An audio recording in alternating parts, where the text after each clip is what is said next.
హరే కృష్ణ. అందరికీ ప్రణామాలు, అందరికీ స్వాగతం. మన ఇస్కాన్ మ్యాంగ్లూర్ వారి షార్ట్ భాగవతం క్లాస్ లో ఉన్నాము.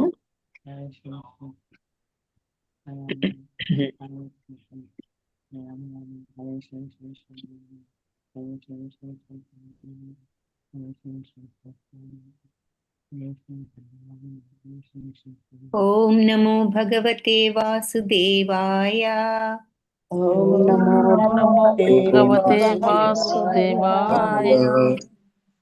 ఓం నమో భగవతే వాసుదేవాయ. ఓం నమో భగవతే వాసుదేవాయ. ఓం నమో భగవతే వాసుదేవాయ. ఓం నమో భగవతే వాసుదేవాయ. హరే కృష్ణ. సో 6వ అధ్యాయం ప్రారంభించారు కదా, నారదుడు మరియు వ్యాసదేవుల యొక్క సంభాషణ. సో ఇక్కడ పోయిన అధ్యాయంలో 5వ అధ్యాయంలో ఆయన వచ్చి ఆయన యొక్క జీవిత వృత్తాంతం చెప్పడం ఇదంతా చూసాము. చివరికి మరి భగవంతుని గురించిన విషయాలు వర్ణిస్తూ నువ్వు వ్రాయవలసింది అని ఆయన మరి అది రాసినట్లయితే ఎటువంటి వాళ్ళకైనా మరి వాళ్ళు ఈ కలియుగంలో వాళ్ళందరూ కూడా వాళ్ళందరికీ కూడా పూర్ణత్వాన్ని కలిగించడానికి ఇదే మార్గం అని చెప్పి ఆయన చెప్పడం చూసాము. సో ఇక్కడ ఫస్ట్ సంభాషణలో మొట్టమొదటి శ్లోకంలో సూత మహాముని ఏం చెప్పారు అంటే, సూత ఉవాచ, ఈ రకంగా నారదులు వాళ్ళ జన్మకర్మలన్నింటినీ గురించి శ్రవణం చేసిన తర్వాత ఆయన యొక్క జన్మకర్మల గురించి ఈ సత్యవతి సుతుడైనటువంటి భగవత్ అవతారమైనటువంటి వ్యాసదేవుడు ఈ విధంగా ప్రశ్నించారు అని చెప్పి చెప్తున్నారు. సో సెకండ్ది కూడా చూడటం జరిగిందా మీరు? ఫస్ట్ ఒక్కటే చూసారు? ఎక్కడి వరకు చూసాము? ఫస్ట్ ఒక్కటే మాతాజీ. హరే హరే హరే. సో నారద మహాముని చెప్పిందంతా మనం లాస్ట్ చాప్టర్ లో అంతా విన్న తర్వాత ఈ వ్యాసదేవుడు ఏం అడుగుతున్నారు అంటే, వ్యాసౌవాచ భిక్షుభిర్విప్రవసితే విజ్ఞానాదేష్టుభిస్తవ వర్తమానో వయస్యాద్యే తతః కిమకరోత్ భవాన్.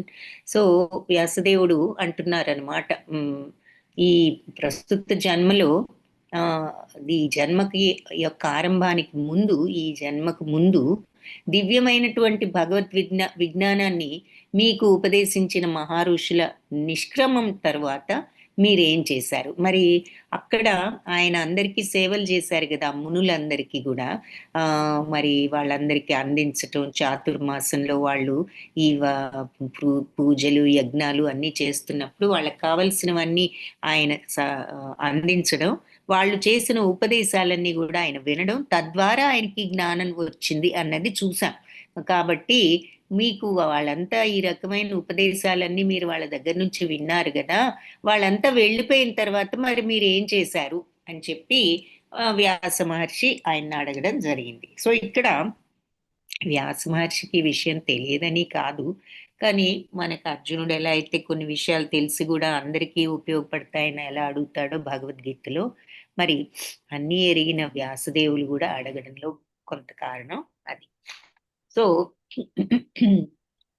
మరి మీకు ఈ రకంగా ఉపదేశించిన వీళ్ళంతా కూడా వాళ్ళు వెళ్ళిపోయారు కదా, 4 మాసాలు వీర వ్రతాలు అవి అయిన తర్వాత అప్పుడు మీరేం చేశారు వాళ్ళు వెళ్ళిపోయిన తర్వాత అని చెప్పి ఆయన అడిగారు.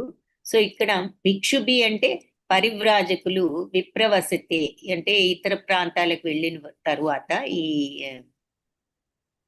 ఈ మహారుషులంతా ఈ భగవద్ విజ్ఞానాన్ని అదేష్ట్రుభి అంటే నీకు ఉపదేశించిన భగవద్ విజ్ఞానాన్ని నీకు ఉపదేశించిన ఈ పరివ్రాజకులు, భిక్షుభులు అందరూ కూడా మరి విప్రవసతే వెళ్ళిపోయిన తర్వాత నీ యొక్క వర్తమాన అంటే ప్రస్తుతం ఆయువు ఆద్యే ఆరంభానికి ముందు, అంటే ఇక్కడ అర్థం ఏమిటంటే నీ యొక్క ఈ ప్రస్తుత ఆయుష్ కారం ముందు అంటే నీ జన్మకు ముందు, ఈ ప్రస్తుత జన్మ యొక్క ప్రారంభానికి ముందు, అంటే మరి ఇది ఆయనకి వేరే జన్మే కదా, మరి ఒక నారద మహామునికి ఇది వేరే జన్మ కాబట్టి ఆ రకంగా నువ్వు ఇంతకు ముందు జన్మలో మరి ఆ, ఈ ఈ జన్మకు ముందు వాళ్ళంతా నీకు ఉపదేశించారు కదా, వాళ్ళు వెళ్ళిపోయిన తర్వాత ఏం చేసావు అన్న దానికి సో ప్రస్తుత జన్మకు ఆద్య ఇది ప్రారంభం అవడానికి ముందు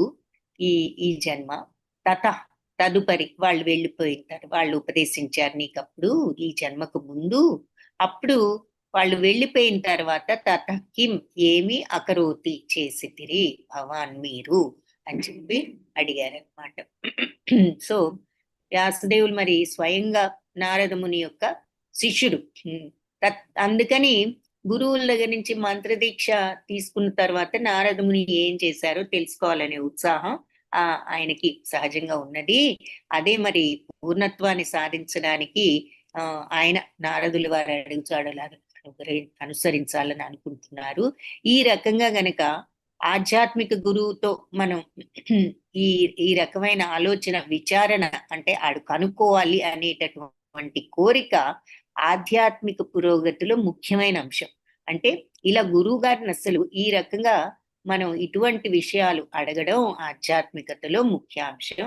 ఈ పద్ధతినే స్వధర్మ పృచ్ఛ అని చెప్పి అంటారు అని చెప్పి చెప్తున్నారు అనమాట. సో గురువును మరి తద్విద్ది ప్రణిపాతేన పరిప్రశ్నేన సేవయ అన్నారు కదా. సో ఈ రకంగా నువ్వు మర్యాదతో వినయంతో నమస్కరించి ఆయనకు సేవలు చేసి కనుక్కోమని మనకు కూడా అర్జునుడికి కూడా చెప్పడం జరిగింది భగవంతుడు.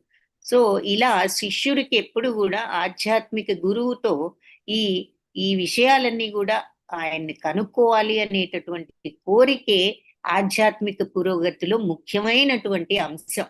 అసలు కనుక్కోవాలని ఆ కోరిక కుతూహలం లేనప్పుడు ఇంకా మనకి అసలు ఆ పురోగతి ఎలా వస్తుంది, అసలు ఇంట్రెస్టే లేనప్పుడు అసలు ఇది ఎలాగూ ఆధ్యాత్మిక విధానం ఏమిటి, మీరు ఎలా చేశారు అనేటటువంటి కుతూహలం ఆయన చూపిస్తున్నారు అంటే ఆయనకు ఆ పూర్ణత్వ స్థితి మీద ఎంతటి ఆసక్తి ఉందో మనకి అర్థమవుతుంది. కాబట్టి అది చాలా ముఖ్యం ఆధ్యాత్మిక పురోగతికి. ఇటువంటి విచారణ, ఇటువంటి ప్రశ్నలకు ఆన్సర్స్ తెలుసుకోవాలనేటటువంటి ఆసక్తి ఉండాలి అని చెప్తున్నారు. అది ముఖ్యం.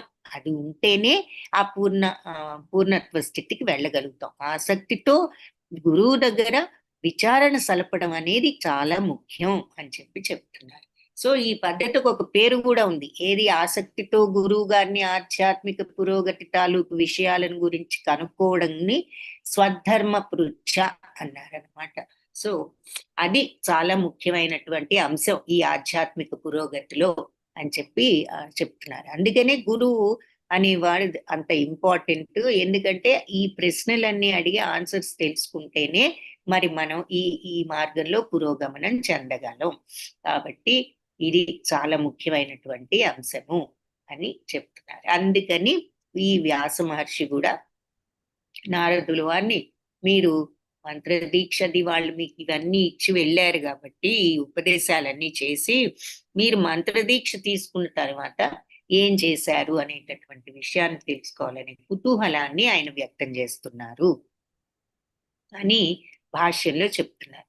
సో శ్లోకంలో ప్రస్తుతంలో మనం ఈ జన్మ ప్రారంభానికి ముందు అంటే మరి పూర్వజన్మ కిందే కాబట్టి ఈ మళ్ళీ జన్మ ఎత్తినట్లే అంటారు కాబట్టి ఈ దీక్ష మీరు ఆ టైంలో ఇలా మీకు ఉపదేశించిన వాళ్ళంతా వెళ్ళిపోయిన తర్వాత మీరేం చేశారు అన్న విషయం ఈయన అడగడం జరిగింది అనమాట. సో ఇంకా వ్యాస మహర్షి యొక్క ప్రశ్నే ఆయన యొక్క శ్లోకమే నెక్స్ట్ ఫ్యూ శ్లోకాస్ లో ఆయన మాటే ఉన్నది. సో ఇలా స్టార్ట్ చేసి నా తర్వాత మళ్ళీ ఇంకా ఏమంటున్నారు, స్వయం భువకయా వృత్యా వర్తితం తే పరం వయ కథం చేదముద సాక్షి కాలే ప్రాప్తే కలేవరం.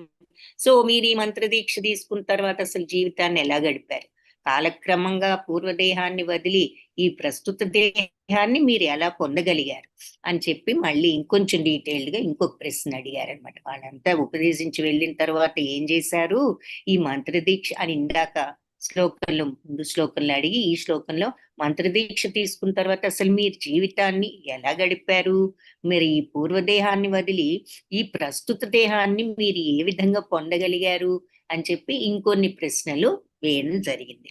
స్వయంభువ కయ అంటే బ్రహ్మతనయ, బ్రహ్మదేవుడి కుమారుడైన నారదుడా, గయ ఎట్టి స్థితిలో వృత్య కర్మ వర్తితం నువ్వు గడిపావు, నువ్వు ఏ రకంగా జీవించావు, ఏ రకంగా నువ్వు కాలం గడిపావు. తే పరం నీవు, నీవు తే అంటే నీవు, పరం వయ అంటే మంత్రదీక్ష తర్వాత అంటే దివ్యమైనటువంటి అనుభవం తర్వాత వయ ఆయువు అంటే ఇక్కడ మంత్రదీక్ష తర్వాత నువ్వు ఎలా ఏ విధంగా నువ్వు నీ కాలాన్ని గడిపావు, ఎలా ప్రవర్తిస్తూ నీవు జీవించావు. కథం ఏ విధంగా, చ మరియు ఇదం ఈ ఉదశ్రాక్షి అంటే ఎలా వదిలిపెట్టావు, మరి ఏది కాలే కాలక్రమేణా ప్రాప్తే పొంది కళేవర ఈ దేహాన్ని ఏ విధంగా నువ్వు పరిత్యజించావు క్రమేణా అని చెప్పి చెప్తున్నారు. సో మరి ఈ తర్వాత ఈ ప్రస్తుత దేహాన్ని ఎలా పొందారు.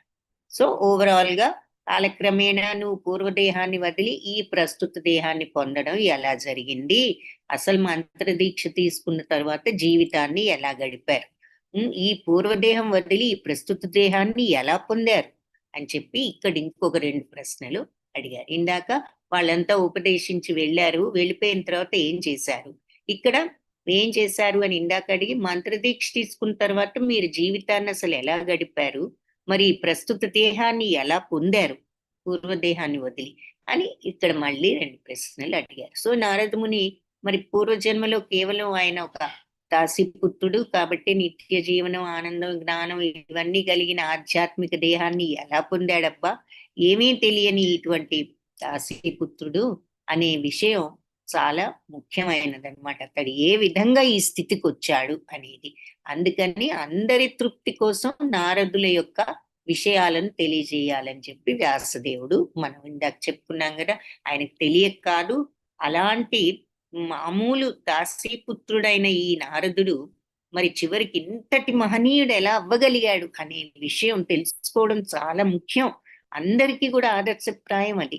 అందుకని అది అందరికీ తెలియపరచాలి అనే ఉద్దేశంతో వ్యాసదేవులు అడగడం జరిగింది అని మళ్ళీ భాష్యంలో మనకి చెప్తున్నారు. ఆయనకి తెలియక కాదు అని. అది. సో ఈరోజు శ్లోకాన్ని ఈ 2 శ్లోకాస్తో ఆపుతాము. 4th శ్లోక రేపు చూడొచ్చు. వాంఛాకల్పతరుభ్యశ్చ కృపా సింధుభ్య ఏవ చ పతితానాం పావనేభ్యో వైష్ణవేభ్యో నమో నమః. హరే కృష్ణ. అందరికీ ధన్యవాదాలు. హరే కృష్ణ మాతాజీ,